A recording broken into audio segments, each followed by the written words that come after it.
Shalom sahabatku, sebelum kita masuk dalam perenungan firman Tuhan pada pagi hari ini, marilah kita terlebih dahulu menyerahkan hati dan pikiran kita kepada Tuhan di dalam doa. Tuhan, terima kasih untuk pagi hari yang indah ini. Kami boleh bangun dalam keadaan tubuh yang baik, itu semua karena kasih setiamu dalam hidup setiap kami. Pagi hari ini, kami buka hati kami untuk diajar dan kembali dituntun melalui kebenaran firman Tuhan. Terima kasih Bapa yang baik. Haleluya. Amin.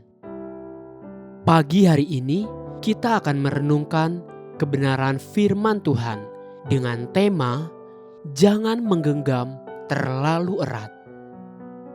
Sebuah tema yang mengajak kita untuk belajar rendah hati dengan memeriksa kembali sikap hati kita di hadapan Tuhan. Mari kita buka Alkitab kita di dalam kitab Lukas 21 ayat 5 dan ayat yang ke-6. Ketika beberapa orang berbicara tentang bait Allah dan mengagumi bangunan itu yang dihiasi dengan batu yang indah-indah dan dengan berbagai-bagai barang persembahan, berkatalah Yesus, "Apa yang kamu lihat di situ?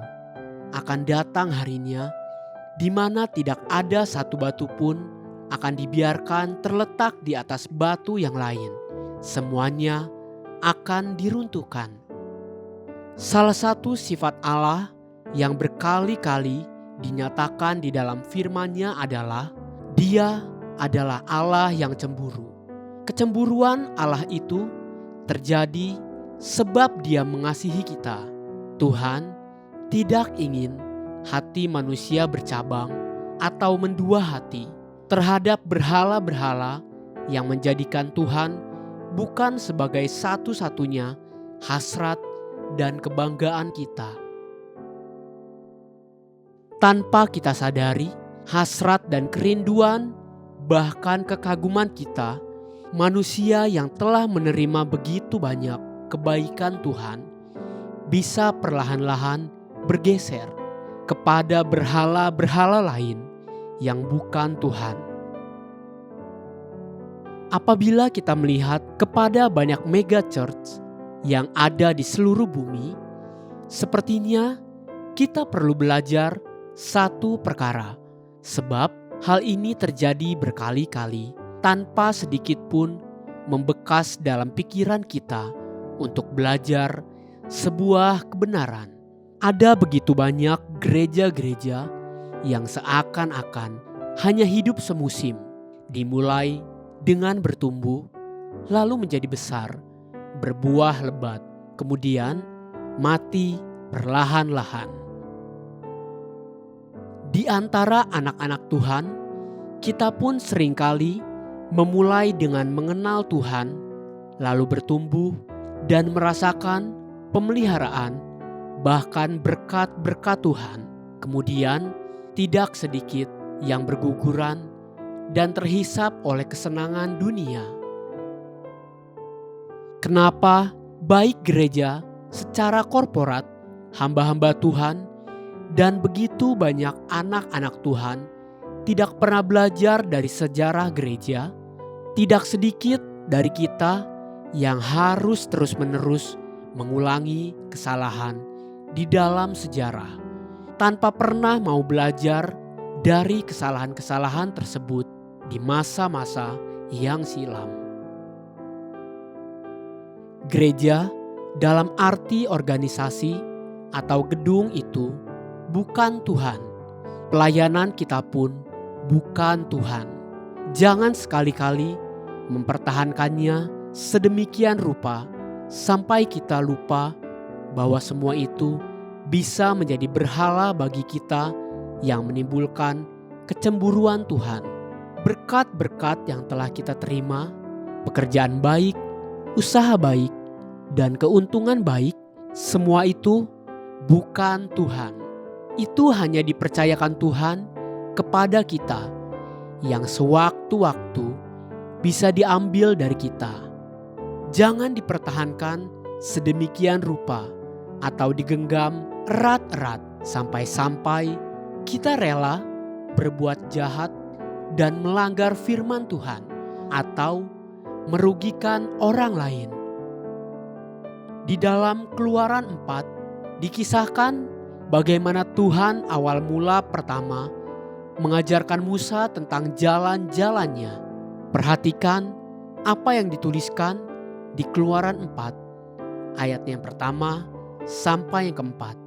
Lalu sahut Musa, "Bagaimana jika mereka tidak percaya kepadaku dan tidak mendengarkan perkataanku, melainkan berkata, 'Tuhan tidak menampakkan diri kepadamu.' Tuhan berfirman kepadanya, 'Apakah yang di tanganmu itu?' Jawab Musa, 'Tongkat.' Firman Tuhan, 'Lemparkanlah itu ke tanah.' Dan ketika dilemparkannya ke tanah, maka tongkat itu menjadi ular, sehingga Musa lari meninggalkannya. Tetapi firman Tuhan kepada Musa, 'Ulurkanlah tanganmu dan peganglah ekornya.' Musa mengulurkan tangannya, ditangkapnya ular itu, lalu menjadi tongkat di tangannya. Tuhan mulai menyingkapkan dengan sederhana apa yang ada di tanganmu. Tongkat adalah senjata bagi seorang gembala, tapi tongkat juga berbicara tentang lambang sebuah kekuasaan. Kemudian Tuhan berkata kepada Musa, "Lemparkanlah ke tanah," atau dengan kata lain, lepaskanlah, relakanlah. Sebab tanpa disadari oleh Musa, tongkat yang dia pegang erat-erat selama ini bisa menjadi ular yang mematikan. Keluaran 4 ayat 3b berkata demikian. Dan ketika dilemparkannya ke tanah, maka tongkat itu menjadi ular, sehingga Musa lari meninggalkannya. Tanpa dia pahami, tongkat yang dia pegang erat-erat pada waktu disingkapkan Tuhan telah menjadi penyebab Musa lari meninggalkan Tuhan yang sedang berbicara dengannya. Sesungguhnya Tuhan sudah mengajarkan kebenaran ini kepada Musa. Setelah peristiwa tongkat yang dilepaskan dan menjadi ular, sebab setelah itu di pasal yang sama, di Keluaran 4 ayat 20, firman Tuhan yang dituliskan oleh Musa sendiri dengan pewahyuan Allah berkata, "Kemudian Musa mengajak istri dan anak-anaknya lelaki, lalu menaikkan mereka ke atas keledai, dan ia kembali ke tanah Mesir. Dan tongkat Allah itu dipegangnya di tangannya." Sekarang tongkat di tangan Musa disebut sebagai tongkat Allah yang dipegangnya di tangannya. Namun sayangnya, sama seperti kita, Musa pun gagal menangkap isi hati Tuhan saat itu. Di perjalanan hidup Musa selanjutnya, tanpa pernah dia ingat-ingat dan perhatikan, tongkat di tangannya itulah yang telah membuat Musa tidak diizinkan Tuhan untuk masuk ke tanah perjanjian. Sebab dengan tongkat di tangannya itu, Musa telah melanggar firman Tuhan. Bilangan 20 ayat 10-11 menuliskan kejadian tersebut dengan sangat sempurna. Ketika Musa dan Harun telah mengumpulkan jemaah itu di depan bukit batu itu, berkatalah ia kepada mereka, "Dengarlah kepadaku, hai orang-orang durhaka, apakah kami harus mengeluarkan air bagimu dari bukit batu ini?" Sesudah itu Musa mengangkat tangannya, lalu memukul bukit batu itu dengan tongkatnya 2 kali. Maka keluarlah banyak air, sehingga umat itu dan ternak mereka dapat minum.